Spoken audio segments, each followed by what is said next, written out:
All right, this is episode 2 of my visual podcast, Hans Ray's Tales of Adventure. From Egypt in the footsteps of Moses, this story has actually 4 parts. The last part is a bonus part about the mysteries, theories, and cover-ups about the Great Pyramid and the surroundings. The story was written by me, and the photos are from Bill Freeman. Cairo, April, Friday the 13th, 2001.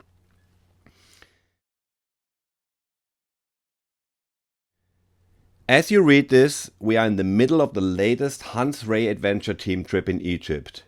Besides taking a closer look at the ancient history and mysteries surrounding the pyramids and some of the other archaeological sites, we are mainly here to cross the Sinai Peninsula on our mountain bikes.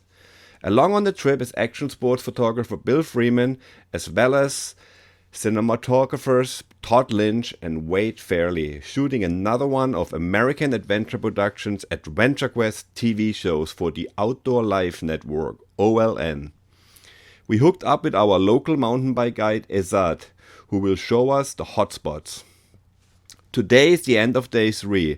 We have spent all our time in and around Cairo, getting ready for the real adventure across the Sinai Desert, as well as exploring the ancient wonders nearby. With all the theories and speculations around the Great Pyramid in Giza, we wanted to find out firsthand what's true and what's not. Yesterday I had the honor and rare chance to meet the world's leading Egyptologist, Professor Tsai Hawass, the director of the Giza Plateau. He is the final decision maker regarding access to any of the archaeological sites. He was around to stand question and answer. This man is super busy, and the last thing he needs to do is waste his precious time with some bike rider. But he took his time and granted us access to even some closed-off areas. Not that I expected to hear any well-kept secrets, but after our talk and a tour with one of his assistants, it was quite clear to me that they must know a lot more than publicly admitted. They also seemed quite surprised about some of the things I had heard of and brought up in our conversation. Although he had promised us that we would have the rare chance to go into the unfinished chamber deep inside the Great Pyramid, we later were told that we got there that the only person with the key for that closed part of the pyramid was not around that day.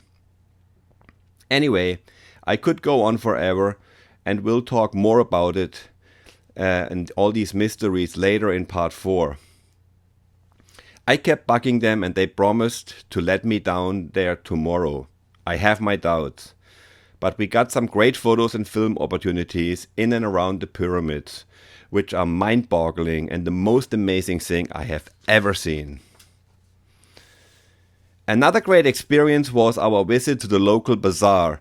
It blows my mind how the bike can turn into such a great communication tool, and how a few front wheel and back wheel hops can change the way people look at you. But more important, how they can make everybody very happy. The atmosphere and energy at this bazaar was simply bizarre. Today our guide took us to a cool mountain bike ride at the oasis of El Fayoum, which is located about 60 miles southwest of Cairo. I will write you more in a few days, provided I can get online in some little village along the way in the Sinai Desert. Part 2, April 21st, 2001. Somewhere in the Sinai Peninsula. We spent the last 5 days riding through the Sinai Desert. The Sinai Desert is unbelievable. Although hot and dry, it has much to offer, and the landscape changes constantly. One moment it looks like Utah, then you think you are in Joshua Tree, Baja, the Canary Islands, somewhere in Greece or in the Sahara Desert. Today we have done all kinds of riding, from endless jeep roads, wide open desert to sandy stretches, and really rocky and technical single trails. Ezad, our guide, proved to know the way and basically every Bedouin in the area. But I think he has never ridden a single trail or any technical trail before. As a matter of fact, he could barely put his helmet on the right way forward, and he definitely had very limited experience. We taught him some of the basics, but he was often way behind us on his feet pushing his bike. Our first destination, while following Moses' footsteps, was the ancient temple of the turquoise goddess Hathor and the ancient turquoise mines from the pharaoh times.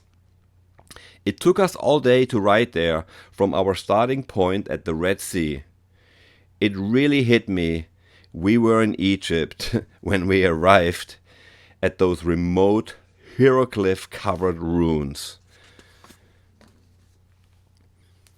The last couple of days we spent in the desert visiting Moses Springs and St. Catherine's Monastery, as well as Mount Sinai, where Moses supposedly received the 10 Commandments from God. I finished that day with a burly first ascent from the top, 2,285 meters or 7,000 feet above sea level. I mean, I have to say here, in addition, this was a really cool first ascent. I mean, to get up that mountain was like, there was a lot of steps and really steep staircases chiseled into the rock or built into the rock, and it was just like a super rocky, steep trail, and I'm 100% certain that nobody had ever taken a bike up there then and since, probably, and that definitely nobody had cleaned this trail. I rode it down with 0 dabs, and it was quite actually a challenge, and which I'm proud of. It's been a few very hard days, but they were rewarding and productive. Sleeping under the stars, baking our own fresh pita bread with every meal, sitting around campfires with the Bedouins, or having a camel in our support crew are just some of the many memories. I'm still not sure when I'll be able to actually send this email, but I hope it will be before we reach the Red Sea, our final destination. There's absolutely no way to make any international phone calls or to get online. As a matter of fact, most Bedouins don't even know what a computer is, and it's almost impossible to explain one to them. We have about 2 days left, but the adventure's still not over yet. I just found a way to email. I hope it works. We'll be back in civilization shortly. Emailing was really crazy in those days. I mean, we talk in 2001. The internet was very bad, especially in a country like Egypt. You could barely send a super low-res photo on like a thumbnail in any way. I remember spending literally like 2 days in my hotel trying to email 3 photos and a small text, and it would never go through. I had an $800 phone bill afterwards, and the email never even went through, so it was crazy.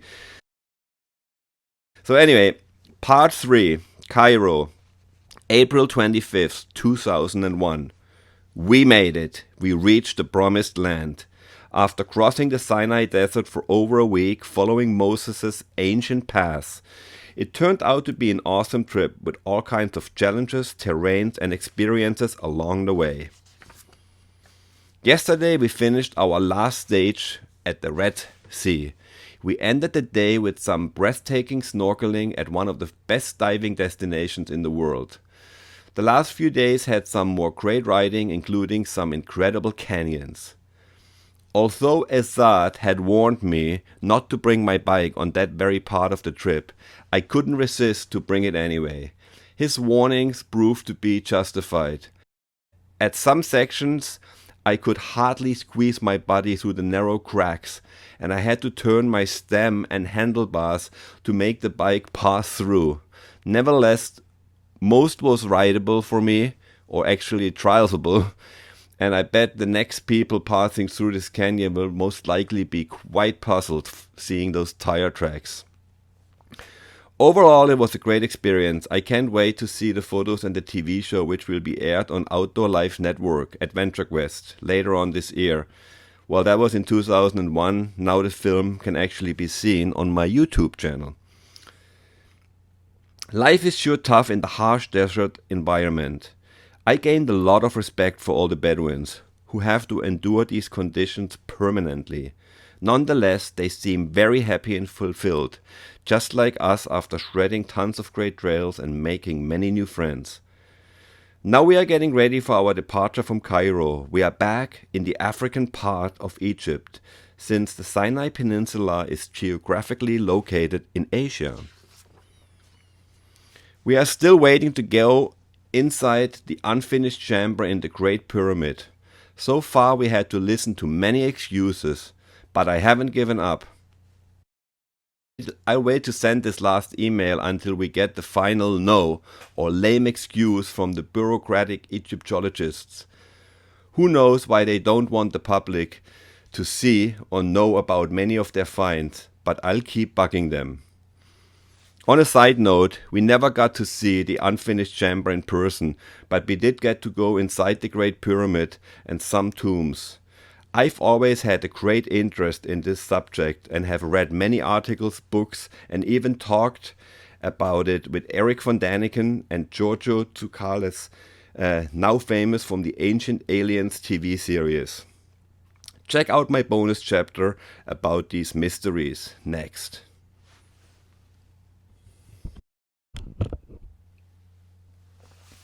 Part 4.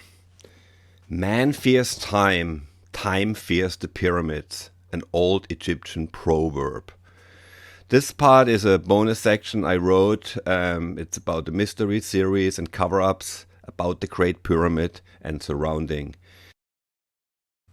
One of the main inspirations to do my latest Egypt adventure was to take a closer look at all the legends and evidence surrounding the Great Pyramid, but also looking into the politics and the ignorance of many Egyptologists. There's a lot of evidence that the Great Pyramid is much older than officially recognized.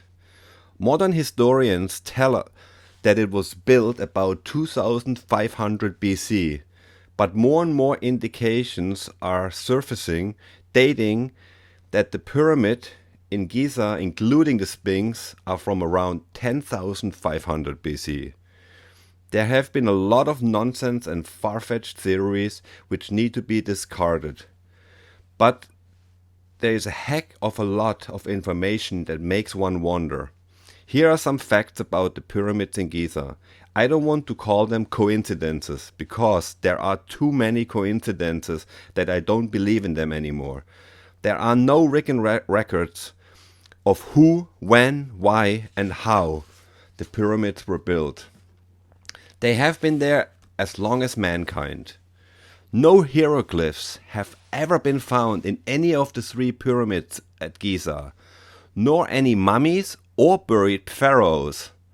As a matter of fact, modern Egyptologists have only 2 far-fetched speculations after which they named the Great Pyramid and the Second Pyramid. Cheops, aka Khufu, and Chephren, aka Khafra, who were pharaohs and who might have restored the pyramids and or claimed them as theirs, but who most likely didn't build them. The first theory was already proven as a fraud and scam. An old English Egyptologist who was under lots of pressures from society came up with some finds some 160 years ago. He forged some hieroglyphs which he painted himself inside the Great Pyramid. His interpretations translated them as Cheops and came to the conclusion that he must have been the builder. What a great discovery for him, but it wasn't true. The other evidence is a joke that can be seen at the Egyptian Museum in Cairo. It is a 2-inch statue of the pharaoh Cheops, which was found in a tomb nearby, not inside the Great Pyramid. That was enough evidence for our modern Egyptologists to name it after him. These pyramids are masterpieces of architecture, which contains endless mathematical and astronomical formulas and measures. Even with our modern technology, we could not rebuild a structure like this today. There are over 2.3 million blocks of stone and granite. Some of them weigh over 40 tons. The pyramids are exactly aligned on the north-south axis of the compass. They are located on the exact center of the landmass of the Earth. The distance to the center of the Earth and to the North Pole is the same. Mathematical formulas and numbers like the constant of pi, 3.14, were used to construct the pyramids, even though Pythagoras, who supposedly invented this formula, lived much later. The three pyramids in Giza form a Pythagorean triangle whose sides have the proportion 3 to 4 to 5. The pyramid is a giant sundial and calendar. The list goes on and on. Since many years, Egyptologists claim that there are no more mysteries or secret chambers and that everything about the pyramids is known to the public. Bullshit. It's worse than the mafia. All these Egyptologists care about is their own careers, and they want to make sure they don't contradict the theories they have been preaching for years. Whenever they find something which doesn't fit into their concept, they just disregard it, or name it some religious or symbolic object. I've looked into this matter and I read many books from either side. To me it is clear that the pyramids haven't revealed their secrets yet. One thing is almost certain: most of the pyramids in Egypt might have been built by the pharaohs, but not the ones in Giza. They are way superior and still in much better condition than any of the more recent built pyramids. There are incredible parallels and connections to our planetary and star systems. The old Egyptians have always admired the star Sirius. The pyramids are not only aligned with the stars and planets, but if one looks at a map of all the pyramids in the greater Cairo area, one notices that they are exactly in relationship with Orion's belt, Sirius, the North Star, and so on. More interesting is the fact that this was the case 10,500 BC. Nowadays, our Earth has slightly changed in relationship to those stars, since our planet and galaxy move every 100 years slightly. Nobody ever mentioned what the ancient Arabian legends say about the pyramids. According to El-Makarisi, the pyramids were built by the biblical Saurit, aka Enoch, aka Hermes, aka Idris, aka Kitat. All the same person really, the same legend, before the Great Flood, to preserve all knowledge of mankind within the pyramids. Incredible revelations were also made at the beginning of the century by the American medium Edgar Cayce. Whatever the general opinion is on ESP, it has to be noted that Cayce's predictions regarding the Giza Plateau have widely been confirmed. Egyptologists declare all these facts as rubbish or coincidences. Nevertheless, they close the pyramids every year to search for more tunnels and chambers within the pyramids. Although they tell us that there are supposedly no more chambers or tunnels. Ancient tunnels and causeways between the pyramids and the Sphinx have been suspected for years. Now, all of a sudden, they were found. NASA, yes, NASA teams have been reported at the excavation sites in recent years.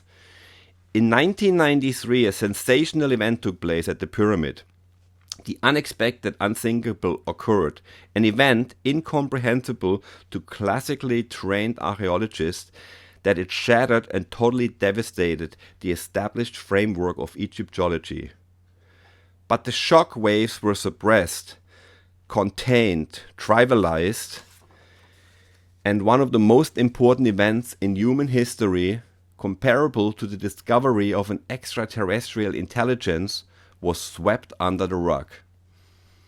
Rudolf Gantenbrink, a German engineer, delivered a stroke of genius. 60 meters into a previously unknown tunnel inside the pyramid, a small robot with a state-of-the-art equipment discovered a door with 2 metal braces. Until then, it was always thought that this little tunnel, very small tunnel, like the size of a shoebox, but then 60 meters long, was an air shaft, but it didn't lead anywhere. It didn't have an exit to the outside, to any air. So anyway, he sent that robot in there, and then until then, Egyptologists had always claimed that no metal was used to build the pyramids. It was also clear that there was lots of evidence, not only from the video the robot took, that there was something behind these doors.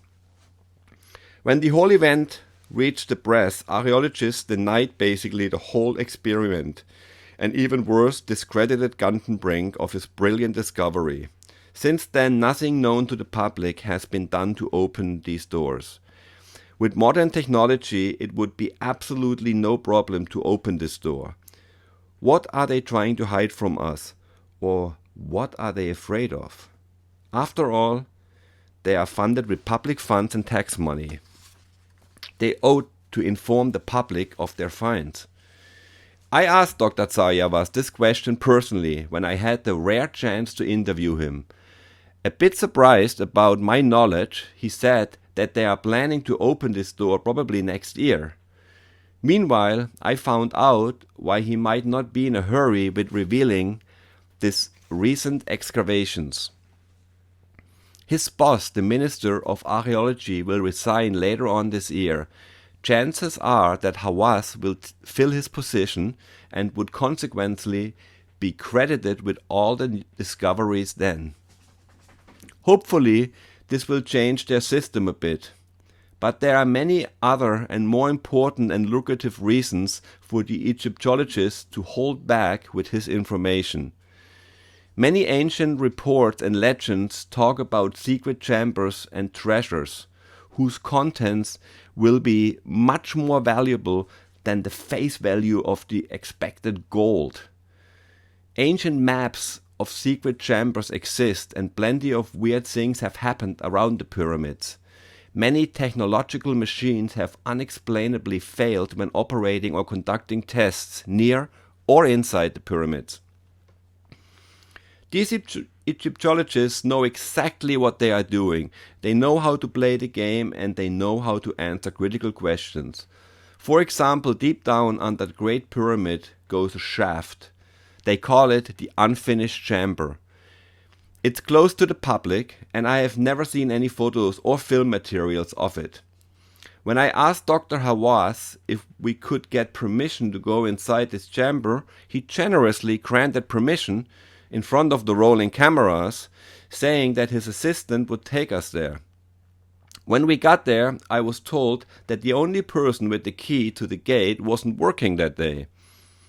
Well, I stayed persistent, saying that it would be no problem and that I could return some other day. Happily, they agreed that we could do it tomorrow.